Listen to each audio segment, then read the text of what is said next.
Hi, everybody, and welcome. It's Friday, so it must be Kinetics USA weekly show, onwards and upwards, everything that a healthcare worker needs to know about coming to live and work in the United States. I am your host, Tanya Friedman, CEO of Kinetics USA, part of the AMN Healthcare family. Today's topic is immigration, and I can see the comments in the chat are already starting. Lots and lots of questions, lots of concerns, lots of things to ask the experts who we'll be bringing in shortly. But if you are interested in coming to the United States, please apply now to the Kinetics USA website, and our team are on hand right now to help you to make your American dream a reality. Today is a very special show. We have a different format, and I am joined today by Danielle. Danielle Chasen is my daughter, I'm proud to say, everybody who's watching. And this special show is in honor of our anniversary of coming to the United States. We arrived in the United States 23 years ago on the 4th of July. I always thought that was a significant day, Independence Day. And Danielle is joining us today. She is living the American dream. She came here at the age of 8 years old. Danielle, do you want to introduce yourself? Hi, Mom, and hi, everybody else. It's so nice to be here. I've been watching my mom do these shows for years now, and I'm extremely excited to finally be on the show co-hosting with her.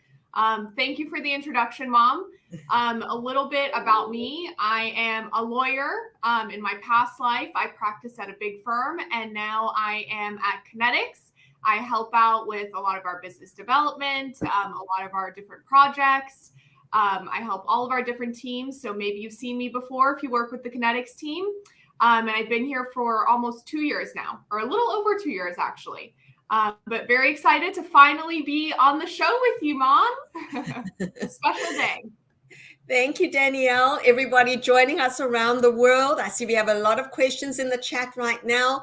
Please put your questions in the chat. We are going to be bringing in our dynamic duo, the two experts, Chris and Mike, shortly. And there they are. Hi, Chris. Hi, Mike. Hi, Chris. Hi, Mike. Hey, Don, Tanya. Hey, Danielle. Morning, everybody. Morning, everybody. So today we're going to be talking about immigration. This is the open forum that everybody waits for every single month, and especially today because the dreaded word retrogression has become a hot topic right now. So we are bringing in our experts to find out more about that. We have a lot of topics that are going to be coming up on the show. Danielle will be helping me to co-host. So we're going to be talking about the visa bulletin. We're going to be talking about retrogression. We're going to be talking about the EB3 green card route, which is the Schedule A way that nurses come into the United States. We're going to be talking about the TN visa, which is the visa that Canadian or Mexican citizens can enter the US in. We're going to be talking about adjustment of status. This is a different kind of green card and what that's all about. We're also going to be talking about H1s for MedTechs. We have lots and lots of MedTechs, medical lab scientists who are coming into the United States on H1s. And we also are going to be speaking about student visas. So lots and lots of things to cover today. And I see we have a lot of people joining us in the chat. So Amber is saying hello. Suresh is saying hi. Tala is saying, it's got a question. Philip, Ghana, Peniyasi, welcome everybody. Please put into the chat what your name is and where you are from. We love to see our viewers all over the world. There are literally millions of people these days who are watching onwards and upwards. And before we get started, I just want to share a little bit of a personal story for those immigrants who are thinking about coming to the United States. So it was 23 years ago. I was in South Africa, which is beautiful South Africa, my home country. Danielle, at that time, who you see on the screen, was around 7 years old. And my husband, sorry, Dan? You just aged me. Thank you. Oh, okay. Sorry. And my younger daughter was around 3, and my husband was carjacked. South Africa is a beautiful country. It'll always have a very special place in my heart. But it was a very traumatic experience. There was a lot of crime in South Africa at that time, and I wanted to have a better life for my children. and for my family. We came to America on the 4th of July, for those of you who've just joined us. So this show is in celebration of that milestone in our family. Danielle's was 8 when we arrived. My younger daughter was 4. And now that my family are living the American dream. So that is what we want for everybody who is watching today. As a mother, to look at your daughter and see her now living in the American world, and she's now a mother, and my granddaughter is an American citizen. It's just a beautiful thing. So the experts here are here to pay it forward for you today, Chris and Mike, who are going to be sharing their expertise, and we are very grateful to them for giving us their time once a month so that they can pay it forward for those of you who want to make a better life for you and your family, as I did with mine. All right, so Amb is saying hi, Suresh is saying hi, Tala is asking, first question, how much time will it take to file in the DOL? Chris? Yes, the DOL is the first step of the green card process, and the hospital or health system or employer in the United States has to file something called the prevailing wage determination, which is currently taking 7, 8, 9 months, unfortunately. A lot of health systems, they'll already have that prevailing wage determination done, in which case we don't have to wait, because the prevailing wage determination does not mention the nurse. It mentions the employer and the fact that they are looking to hire a nurse in the United States. So so that's about it. It takes about 7 months, but ordinarily we have these prevailing wage determinations ongoing, and so that's not something the nurse needs to concern herself with. Okay. And from the Kinetics perspective, all employers that are hiring right now, we don't do a recruitment event until we've got the prevailing wage back from the Department of Labor. Yep. So you don't have to worry about that step. We've already done it for you. I also saw a couple of questions, Mom. How do I get started on my application? There's a link in the chat. It's kineticsusa.com/apply. So our recruiters are waiting. They're going to reach out to you. Please apply. We would love to help you. Thank you, Danielle. All right. So, Mike, the hot topic right now is retrogression. Before we talk about retrogression, though, I want to maybe just take one step back and talk a little bit about the visa bulletin. This is a topic that is very confusing for a lot of the healthcare workers coming to the United States. Can you just give us a basic overview of the visa bulletin? Sure. The Visa Bulletin is a publication that comes out monthly. It's issued by the Department of State, and it basically says for immigrant visas, or we refer to them always as green cards, as to what date they will process you through final completion. So for nurses who are overseas waiting for a consular interview, what date they will actually allow you to have your interview and then approve or stamp you in your passport and issue your immigrant visa. And these dates are broken up. The Visa Bulletin is broken up by categories, 1 through 5, and then there's something called an other worker category, and then by country. And you look at a column, and if your country is listed and you're, say, from the Philippines, you have your own column. If you're not from the Philippines, Mexico, India, or China, then you come under what we call rest of the world a category. And you simply look down and you find, so for example, the July bulletin that came out last week, the Philippines EB3, which is the category where where nurses generally would be, is at February 1st, 2022. So that's the date. And let me explain how that date is significant. Everyone, when an I-140 is filed, if you're a registered nurse, if you're a MedTech or an OT or some other occupation, you get your priority date when your perm is filed, your first stage of the green card process. But for our end, you get a priority date when your I-140 is filed. Think of that priority date as your spot in the queue, your spot in the line. So if you filed your case today, June 16, 2023, that would be your spot in the line. And you need to be, coming back to the Visa Bulletin, you need to have a date earlier than the date on this bulletin in order to finally proceed with your case.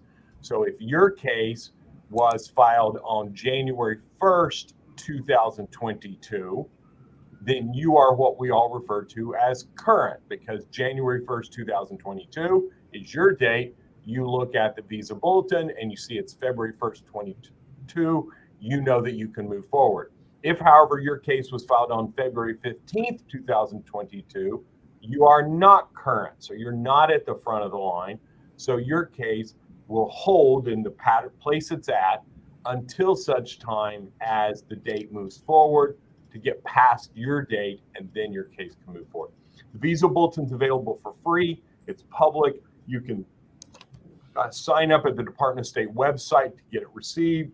Chris's blog does a nice update on the visa bulletin every month when it comes out. I'm way behind Chris, so my blog is updated about a week after his. So I would look at his or the Department of State site to get the more current the more current bad news right now. Okay, well then, Chris, you are leading the pack there. What can I say? Well, hopefully Mike doesn't include the typos that are often in our blog posts. So. Okay, well, it is. So we've got double trouble here. Okay, so I see there's a question from Emily who's saying, if the date doesn't become current in October, what date are we expected to be in for October? Also, would they make a category specifically for nurses like they did in 2005?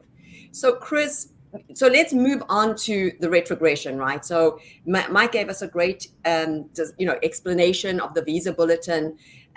So maybe let's dig a little deeper into retrogression and look at Emily's question and give us your thoughts. Yeah, so what Emily's question suggests, and I think it's an important fact for everybody who's listening, is that, here we are towards the middle of June, and the U.S. fiscal year will run until September 30th. So we have about 3.5 more months left. On October 1st, the new U.S. fiscal year comes in, which means that by U.S. law, 140,000 employment-based visas are then allowed. New visas are allowed to be allocated by the U.S. State Department. What we've seen over the last month or two is we saw a retrogression set in April, and then we've actually seen it, and that was June 1st, 2022 for Philippines and all other countries, basically every country other than India and China. And then it recently moved back a few more months. It's in February of 2022. What that likely suggests is that the U.S. State Department is expecting to use all 140,000 visas shortly. My guess would be in the next month or two, we will see it retrogress again.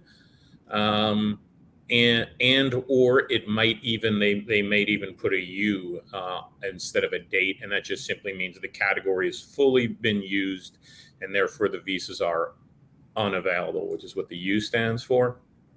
My sense would be that will happen, maybe in the August or September visa bulletin. Again, it will either be unavailable or it will retrogress even further back. I wouldn't get too concerned about that because as we just mentioned, come October 1st, the new visas will open up. As to what date they will be, I mean, that's anyone's guess. Some of that's going to be driven by the amount of visas that are used here in June and July and maybe into August. I would expect it to be, no worse than June of 2022. I think it's probably going to be even a little more optimistic than that. But in terms of what date, anyone who suggests that they can even make an educated guess on that is just simply not being truthful. There's really no way to know that because no one really knows how many visas are stacked up at USCIS and State Department. But Tanya, I think this is the really important point. All of this, I think, is all interesting retrogression. It's in some ways frustrating, and I totally appreciate that. None of it really changes what anyone listening to this needs to do.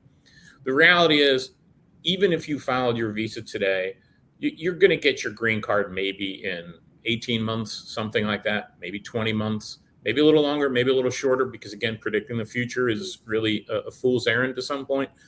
But if you are interested in coming to the United States, and I can tell you from somebody who's been doing this for 25 years, almost as long as Mike, the numbers will be the numbers, and we will move through the system. We are not in a situation where it's going to retrogress through 4, 5, 6 years or anything like that. So there's no reason to worry about anything like that. In my mind, you want to control the things you can control, which is you can get your education straightened out. You can take the NCLEX. You can pass your English exams. You can apply for your visa screen. You can connect with a good recruiter like AMN Kinetics so that you can come to the United States. And while, of course, we would all like it to be faster, whether it takes 12 months or 18 months or even 24 months, my experience is that actually isn't a lot of time is the reality over the course of one's career. And so I would suggest to you to not get too over fixated on retrogression and keep checking Twitter and updating your feed in order to see, did it come out? Is it this date or that date? Don't really worry about that because you can't control that. The part you can control are some of those things that we've talked about before. In terms of that second question, Tanya, do you want me to address that or about a separate category? Go ahead, Chris. Yeah, so back in 2004 and 5, Mike and I and a few others worked with Congress to pass a law, and they did pass a law, and it allocated a chunk of visas, 50,000 visas, just for nurses, physical therapists, and their families. And that resulted in about 2 years or so worth of visas, and there was an actual category that was distinct for Schedule A workers, again, physical therapists and nurses. There has been an effort over the last 3 or 4 years to do that as well. There is, I can tell you, an effort going on within the industry now. We haven't been as public with our approach for a lot of reasons, but the main reason is the legislation isn't something that often benefits from big public pronouncements. But I can tell you, as someone who goes to Washington, D.C. regularly, there is some talk about that. I don't want to get into any predictions. I think all legislation is difficult in the United States. Immigration legislation is perhaps the most difficult. So no promises or anything like that. But just because you're not perhaps hearing public pronouncements about it, that does not mean that there's not a steady, nearly daily effort. I am on the phone or contacting via email or text with folks in DC, several times a week. So this is an ongoing, consistent effort to try and create retrogression relief, really, for nurses and ideally other healthcare workers. Yeah, thank you for sharing that, Chris. And I can also just share from the Kinetics side that I was in South Dakota this week seeing one of our clients. We have, I don't even know, probably about 800 nurses with this client, and we're going to be recruiting about 700 more. So everybody apply online. There's an incredible community and a wonderful opportunity here. But the hospitals, the nursing homes, the rehab facilities are not slowing down by any means. In fact, they're speeding up. We are seeing more and more recruitment happening every single day from our clients across the United States in all the different states. And there is enormous efforts going on right now, as Chris has said. In fact, I think there was an article recently in the in Time magazine about all these efforts that are going on that are looking at how to carve out some healthcare visa relief for healthcare workers. So a lot of efforts going on in that regard. I do think, just to reiterate, I love what Chris says. For a person who lives with a lot of anxiety about not being able to predict the future, control what you can control. Get started with your processing. Take the NCLEX, apply, get your spot in line, get your priority date. I love that. Control what you can control. I think that's a good takeaway. Okay, thank you, Danielle. So I think somebody said this on a previous show, the process remains the same. Nothing changes. It's just the timing that's a little delayed.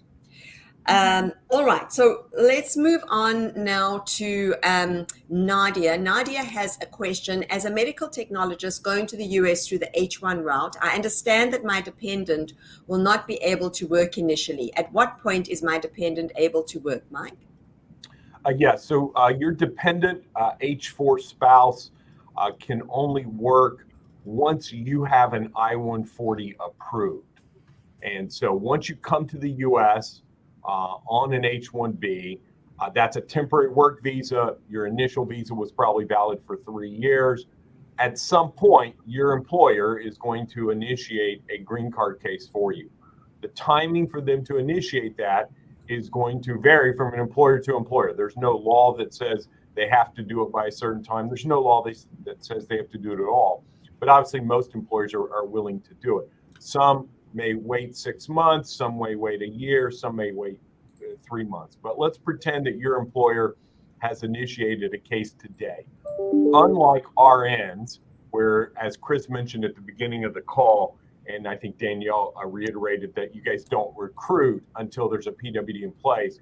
With most hospital systems, MedTechs, they generally don't have PWDs in place. Now, some will, but most don't. So let's assume your facility does not have a PWD in place.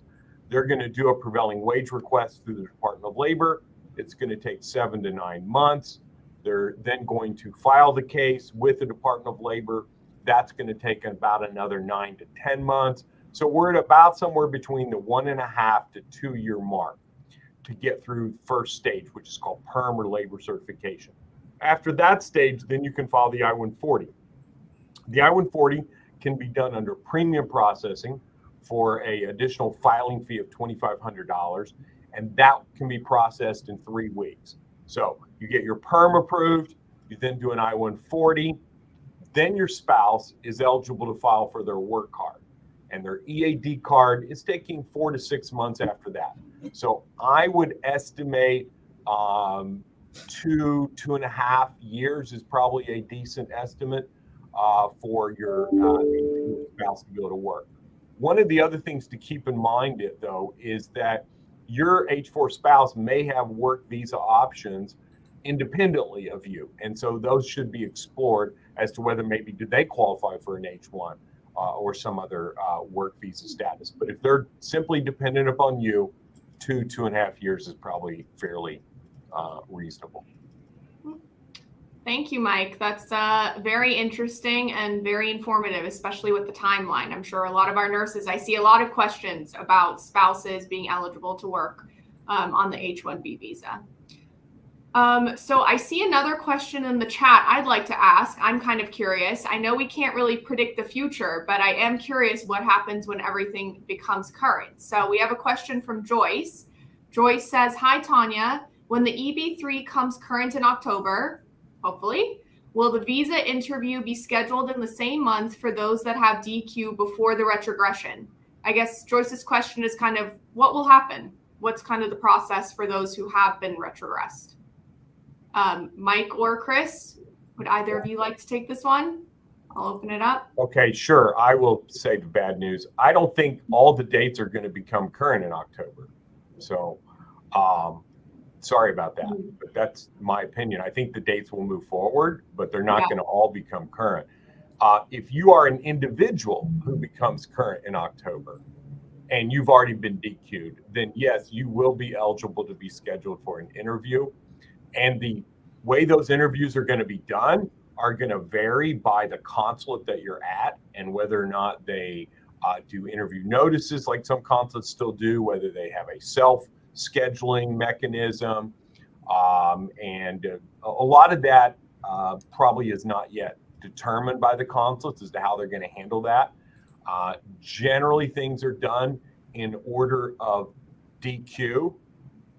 And then priority dates, because the priority date has to be current in order to have that interview. Well, you said something interesting there, Mike, and that was that you don't anticipate that everybody will become current. So that might be a little disappointing for some people who are hearing that prediction. And I just want to underline the word prediction because nobody 100% knows. So Mike, we're going to test you out in October and see how accurate that is. But I think that knowledge is power, everybody. So at least that sets the expectation, and we have an idea. And that's where we're so grateful to our experts who are sharing their experience and their years of working in the space, so that people can have an idea of what to expect. In a related question, Hillary is saying, does retrogression affect those who are on administrative process without a current priority date, Chris? Yeah, so if you're not current, it doesn't really matter where you are in the process. The consulate or embassy is ineligible to issue a green card. So I wouldn't think of being an administrative process as any different than any other process other than this. You absolutely want to get that administrative process sorted. So for instance, if you are under administrative processing because, let's say, your visa screen had expired, then you need to make sure that you get your visa screen updated and valid and resubmitted to the embassy, so that if and when you do become current, and you will become current, they are able to quickly schedule you and issue you the green card. Okay, very interesting. A lot of good information for everybody. I mean, obviously we can't predict the future, but like we said earlier, control what you can control. Get started with applying. I see there's a question. Oh, my chat just refreshed, but I saw there was a question about employers in the U.S. We have employers all over the U.S. So if you're interested in coming to the U.S. and you want to get started, apply at kineticsUSA.com/apply. We have hospitals, long-term care facilities, every one of the 50 states. So if you want to get started, highly recommend you apply and get started on that process. I see an interesting question here I'd like to ask the group from Zohaib. Which route is best for MedTechs, EB3 or H1B? I know there's, probably a lot of pros and cons to both, but would love to hear somebody's opinion on that. I'll jump in on that. I think there's two things you have to look at and two decision makers in this as to which is best. And one is you have to look at the employer. What does the employer want? What's the employer's goal for this? And then secondly, you have to look at what's good for you and your family.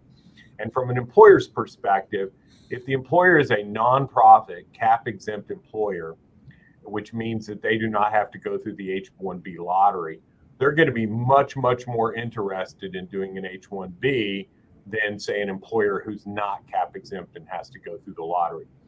If you are already sitting here and you already have your visa screen in hand and your ASCP or license, depending on AMT, whatever the, I think it's ASCP would be the criteria, then, and you have a cap exempt employer, they could theoretically have you here in the US on an H-1B working in about 8 weeks. So that's pretty fast. And that may be their goal. For you as an individual, one of the things you have to think about, as we talked about earlier in a question about H-4 EADs and spouses not being able to work, if you have a spouse that needs to work when they come to the US, then doing the H-1 may not be the greatest option for you and your family, because your spouse may not be able to work for 2.5 years.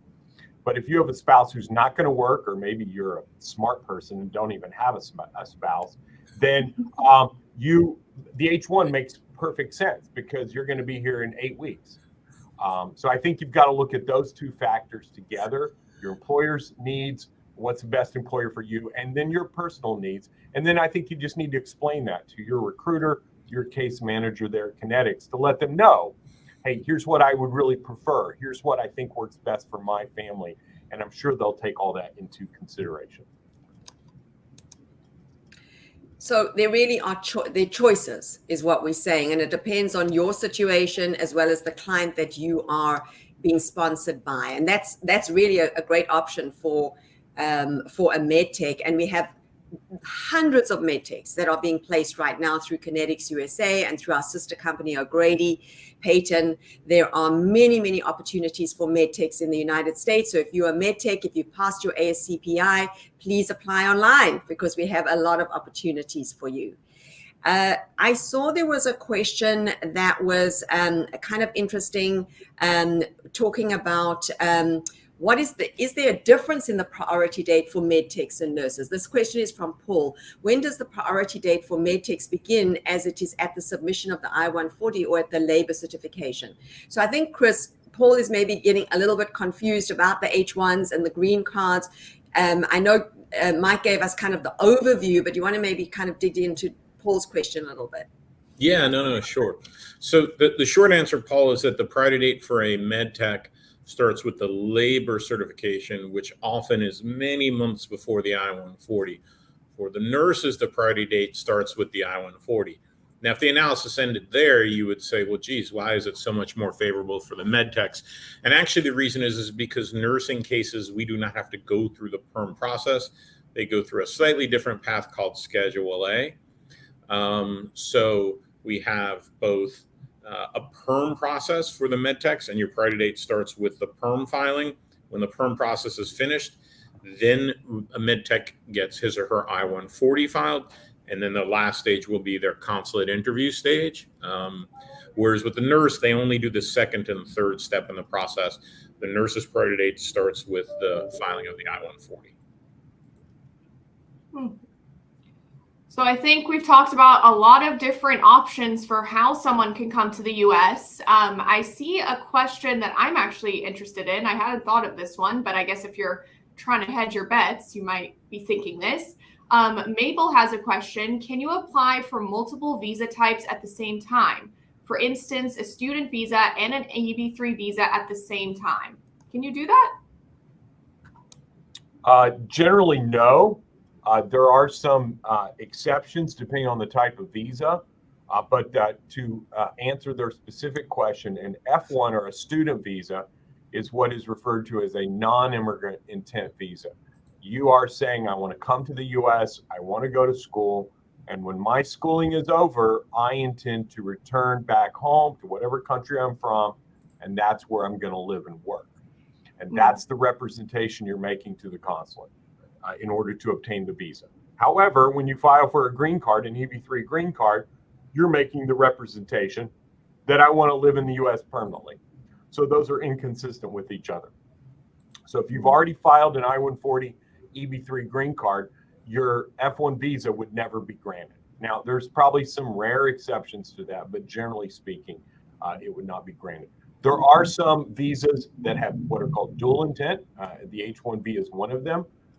There are also visas such as TN visas and E3s that do not have specific dual intent, but for all practical purposes have dual intent, where you can be on both a TN at the same time as you're being sponsored for a green card. Okay. And I see actually a related question to that. Can you switch? What if your intent changes? What if you're on a TN visa, or if you have a pending green card application? John wants to know, can you switch to a TN visa? So can your intent switch once you're through the process? So Danielle, I think the shortest answer here is when you get into this level of nuance with your case, you probably shouldn't be getting your legal advice through a forum like this. You should be contacting with the attorney to talk specifically about your case. As Mike just suggested, there's so much nuance to whether it's a student visa or a TN visa or an H-1 visa. Are you filing for a green card? If you are, what stage in the process are you? The reality is it can go in many different directions, and to generalize isn't really doing anyone any benefit. And so if you have that kind of situation where you have a TN or an F1 and you're thinking about a green card, you should absolutely be talking to an attorney who's going to specifically talk about your particular case, especially when you start even layering in more complex facts like, do you have a spouse? When do they work? It would be too general to try and answer that in this kind of a form. Very good advice. Very good advice, Chris. I see we have some questions changing gears about licenses. Pratigia is asking about the Maryland and do they accept the PTE, and I see there was also a question from Nitu about the Canadian license. These are licensing questions rather than immigration, and our Kinetics have an entire license endorsement team an operations team, and they are going to be in the chat and answer some of those questions that are not necessarily related to immigration. I mean, they related to immigration, but they're not specifically immigration questions, because we want to make sure that we cover as many of your burning questions as possible. But we also want to ensure that we take the time of Mike and Chris into account and really pick their brains on the immigration side. I just want to take one question that's not immigration before we move to the next immigration question, and that is from Annie. Annie is saying, I'm Annie from Zambia. My question is, why don't you recruit nurses working in the primary healthcare facilities? All I see are adverts for nurses working in hospitals with a specified number of beds. So Annie, the good news for you, because I know we've been talking about a lot of the hurdles, hoops and hurdles. The good news for you is that Kinetics USA is a direct hire agency. And what that means for you is that we have employers, different employers all over the United States that offer different opportunities. We have some employers that will only look at nurses who are working in an acute care hospital setting. But we have many employers across the United States that will look at nurses who are working in primary care facilities, working in skilled nursing, working in home care, working in rehab, lots of different settings, even if you have a gap in employment. We do have employers that will consider your experience. Danielle, I think there's so many other immigration questions. You want to go ahead and pick one from the chat? Sure. As I'm scrolling through the chat, though, I just want to say it's amazing. I see Nanu from Finland. We had Annie from Zambia. I see Ken from Kenya, Mark from the Philippines. It's amazing to see our global community that joins us for this show every Friday. So excited to be a part of it, and just love seeing all of these questions and everybody saying hello. So drop a hello. Maybe I'll share your name. Okay, let's see. What question shall we ask? So I see it's a pretty general question. It's a good one. Mark says, is it applicable for a USRN, the H-1B visa? So I know we've talked a lot about MedTechs and the H-1B visa. Is it possible for a registered nurse to come on the H-1B visa?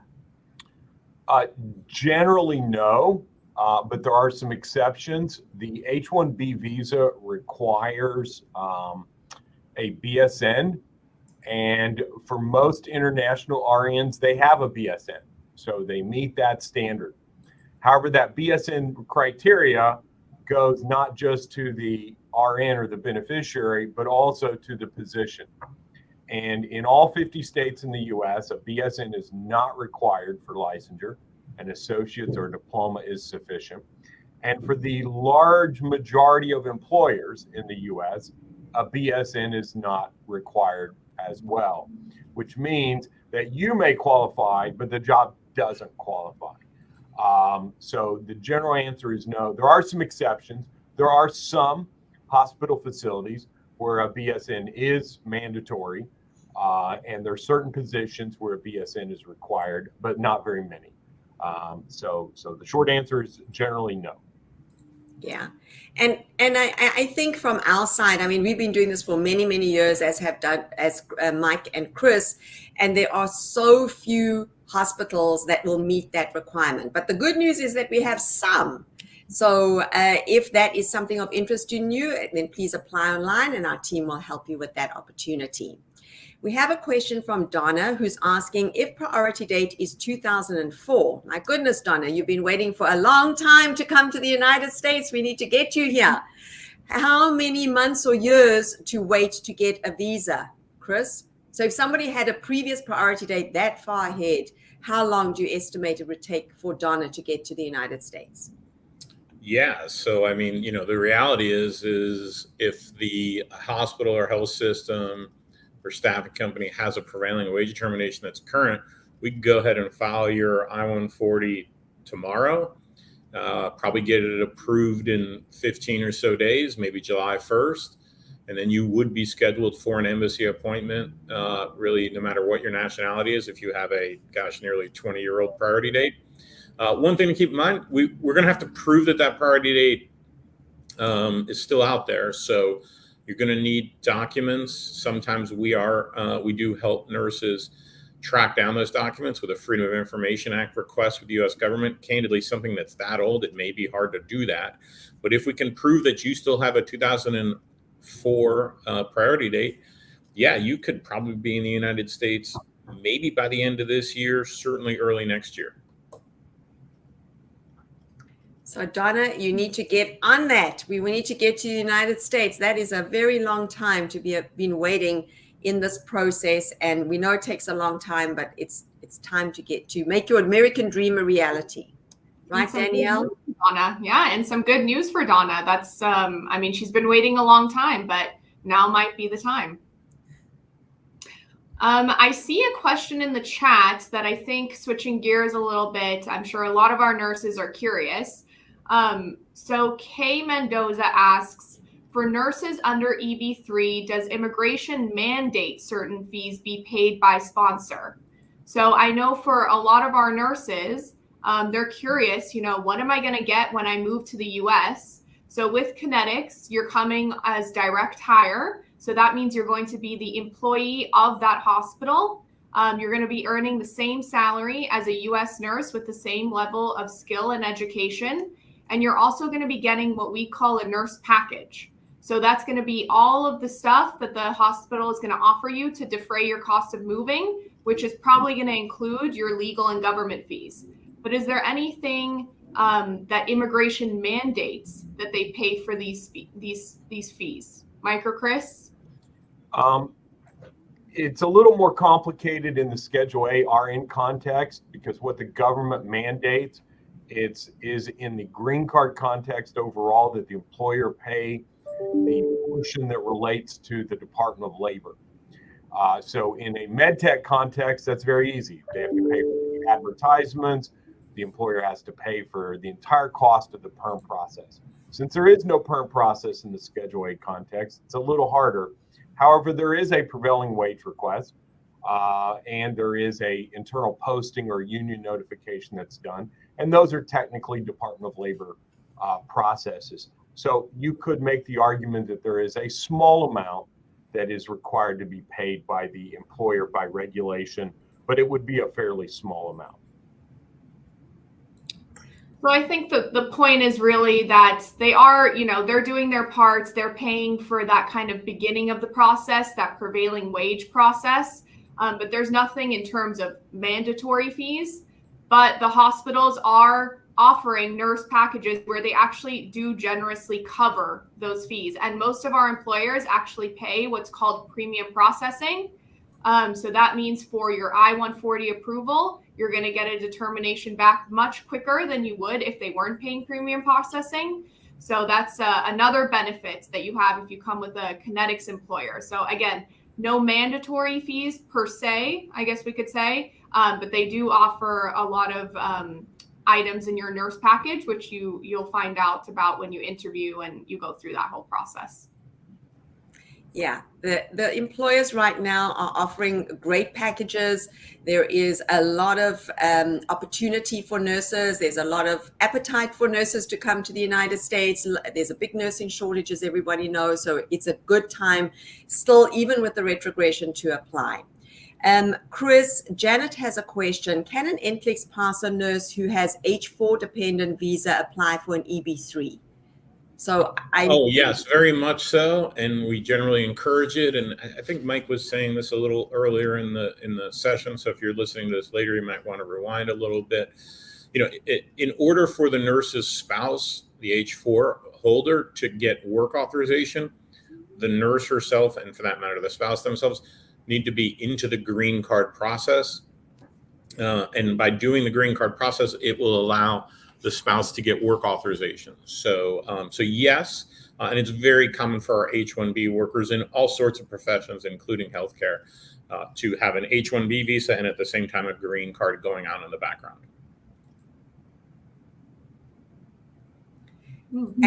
And I think that really is also helpful, because then we've got two people that are earning income, and that gives a lot of financial stability to the family. Yeah, absolutely. I see another question here from Evangeline. She's asking, can EB3 visa holder study other disciplines outside of nursing during days off? I think broadly, I've seen a couple of questions about this. While you're waiting for your processing, can you be doing other things on your day off, whether that's studying or working a different job? Chris or Mike, would either of you like to take that one? Sure. For someone who's waiting overseas, I assume there's absolutely nothing that's prohibited on your days off. You can do whatever you want to do. If you're a EB3 visa holder and you've already entered the U.S. and you're working and you're asking the question about, can I do something else? The answer is yes. You're a green card holder. You're a permanent resident. You can study anything you want to on your days off. The hospital, I've never heard of any employment contract in anywhere, anyone have rules that would dictate what you can or cannot study. So I think you're fine. You can't take another job, though, if you're on an H-1B. That would be one thing. Right. Yeah, that's a good point, Chris. So Evangeline, there's a lot of opportunity there for you. We have so many questions in the chat, and I'm just looking at my desk. I've got so many questions here on my desk as well. I want to bring up, this is an interesting question because I haven't heard this one before. I have a question here from Carlos. Carlos is saying, I'm filed as a nurse aide, and I understand that there is a portion of the process where my employer has to advertise. What happens if Americans apply to their ads as nurse aides? Will that cancel my application? That's a very interesting, specific question that we haven't come across before. Mike, you want to take that question?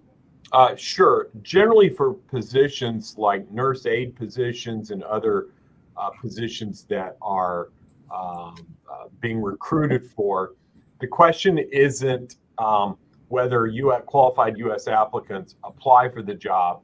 It's whether more U.S. applicants apply for the job than the hospital or system has openings. So generally speaking, the only reason a hospital or system will recruit and sponsor nurse aides is if they have a difficult time filling their spots. They may have 80 openings at any one given time. And so the fact that they have 10 qualified U.S. applicants that apply for the position will not impact your case whatsoever because they still have more openings than the 10 that apply. And what the hospital will do in that situation is simply make offers to those 10 that are qualified. And that will affect your case, no effect on your case whatsoever. Very common scenario, actually. Well, that's good news for Carlos. So no need to worry, Carlos. Scratch that off your worry list. Danielle, what questions next? Okay, so I see a lot of people from India in the chat. Hello to everybody from India. I see a lot of questions for Indian nationals. Valerie wants to know, can Indian nurses who have passed the NCLEX and the English exam apply? And maybe Valerie wants to know a little bit about what the situation is for Indian nurses. Chris, you want to take that one? So can they apply? Of course they can apply. My personal experience is, unfortunately, no health systems in the United States really are willing to file for Indian EB3 nurses. And that's not because of any questions about an Indian nurse's abilities or capabilities or skills. It's really a reflection of the fact that there is a 10 plus year retrogression for India EB3. But I want to put two, and it was a nurse, right, Danielle, the question? Yep. Mm-hmm. It was a nurse. There are at least two things to think about. One, in some instances, in fact, we had Tanya asked a question a little while ago. If the nurse has a priority date that is, from 2012 or so or earlier, then the hospital, I think, might consider recruiting you. And so if you have a priority date from that old, you should submit your application into AMN. So that's one thing to keep in mind. A second thing to keep in mind is, and Tanya and Mike talked about this a little earlier, there are some hospitals in the United States who do require a bachelor's degree. And so if you're an Indian nurse with a bachelor's degree, They're rare, but they are out there. You may want to see if you can find a hospital that requires a BSN for either a unit or for the system at large or the hospital at large, because if so, you can get an H-1B visa and come into the United States. Once you're in the United States, that hospital can file your green card. It will unfortunately take 10, 11, 12 years under current processing times, which is obviously terrible. That's the bad news. The good news is you'll be in the United States and can keep extending that H-1B year after year until the green card is issued. Well, we'll take any good news. So there are some options and some opportunities for Indian nurses, Chris, and that's really good news. Mike, we have a question here from Bongi, I hope I'm pronouncing that right, who's asking about the EB2 visa. Tell us what the EB2 visa is and if that is a visa that's suitable for nurses or for MedTechs. The EB2 category is based upon having at least a master's degree or master's equivalency. So in the healthcare space, the EB2 category is generally used for PTs, OTs, pharmacists, physicians. Those are the most common that use the EB2 category. Generally, RNs and MedTechs would not fall under the EB2 category. Some nurse educator type positions or nurse, the ones that do special IT nurse work might, but generally speaking, they would not fall, MedTechs or RNs would not fall under EB2. Okay, so that clarifies Bongui's question. Danielle, I'm looking at the time. We are almost at time. I think let's maybe ask 2 more questions before we wrap up. Okay, I think there's one topic we haven't touched upon too much, just talking about the OPT and F1. I think one question a little bit earlier, we talked about it. But maybe, Chris, if you want to give just a little background on what the OPT F1 option is. I see Emily has a question. What are the options for students on OPT F1 if we don't become current in October? When your OPT ends, would you have to change status or go home? Will the change of that be impacted by an approved I-140? Yeah, so there's a lot to this because it'll come down to what your priority date is. We'll want to take a look at what's the likelihood of your case becoming current. So, this is one that I think you'll really want to talk to an attorney about to get specific answers in a general sense, though. But if your OPT period is over, that's it. Your OPT period is over, and therefore you have to get another F1 visa, perhaps, which is maybe re-enrolling in school or another school. Perhaps you can shift to some other visa category. I don't know. Maybe you're a spouse. Maybe you have other talents that might allow you to get, for instance, an H-1B visa. Depending on where your green card is, that might be an option. And in some instances, you may have to go home. So there's a whole slew of potential answers there. And I definitely recommend that you get that taken care of, looked at very specific to your situation. Yeah.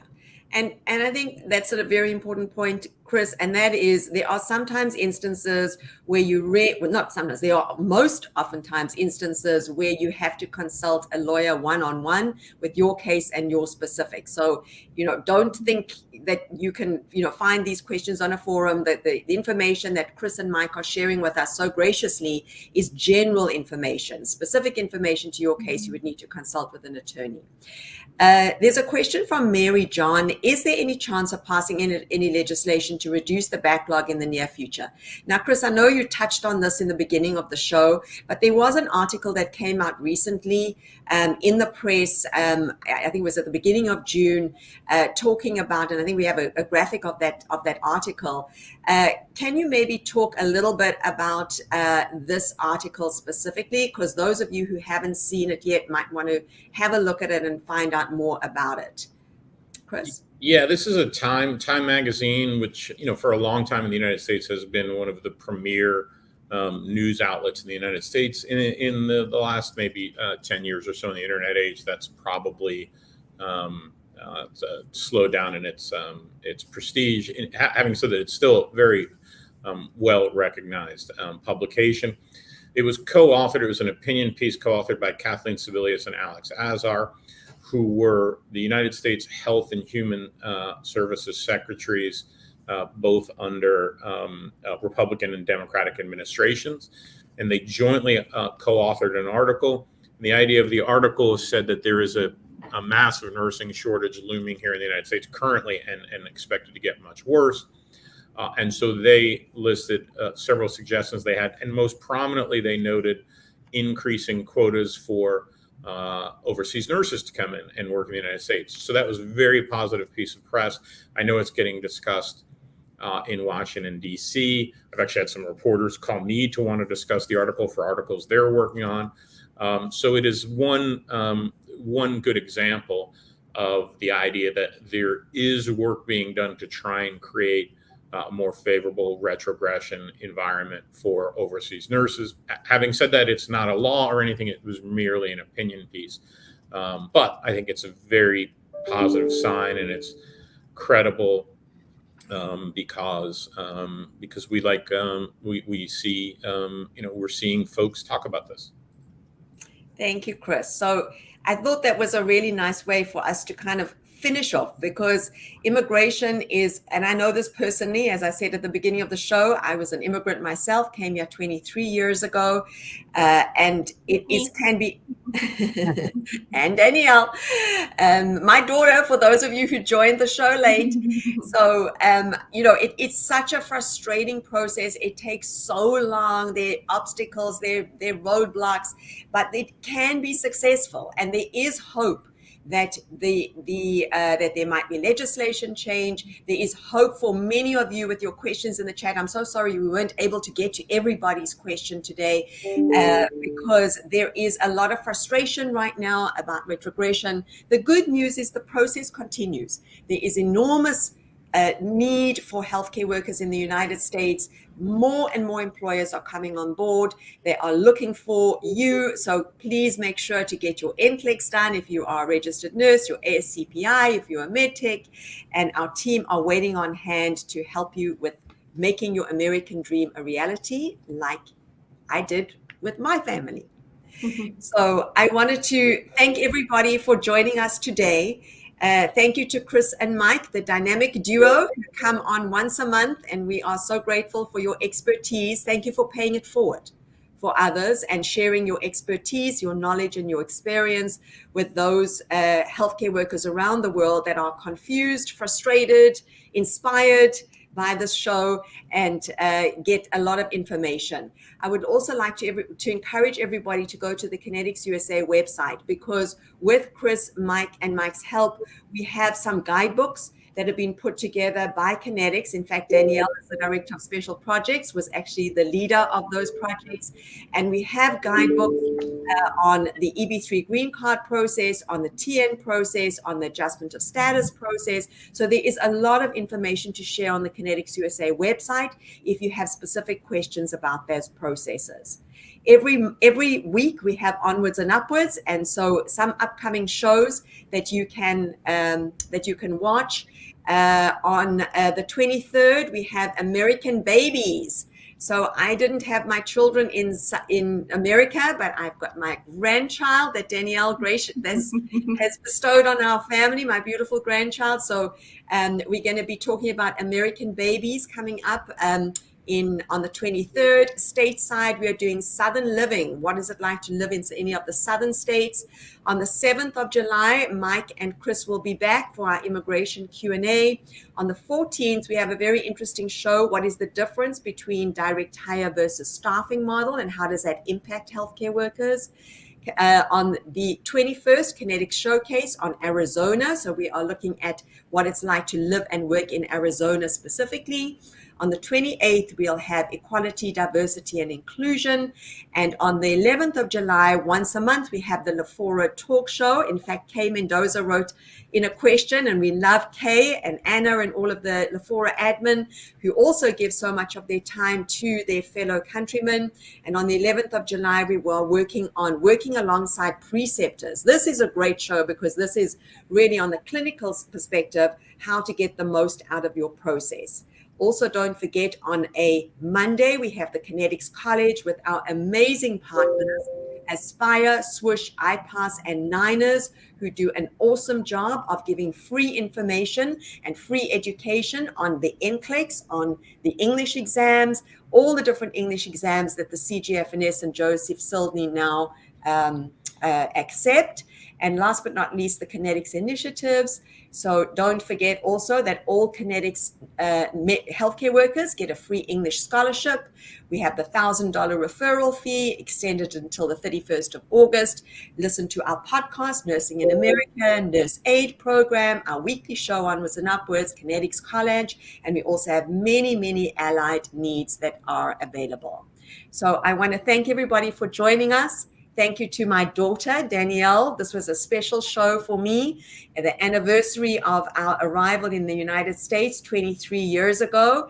And as I said earlier, this is my way of paying it forward for each and every one of you around the world who want to come and live here and have a better life for you and your family, like I did for mine. And Danielle, I feel so proud to have you on the show today. It really is very, very special.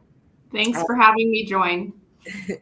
And we're going to be putting up a graphic of some of our new arrivals in the United States to think about and ponder and look at these happy faces of nurses who are arriving, healthcare workers who are arriving in the United States. We have many nurses arriving every single week. So we'll leave you with that beautiful picture. And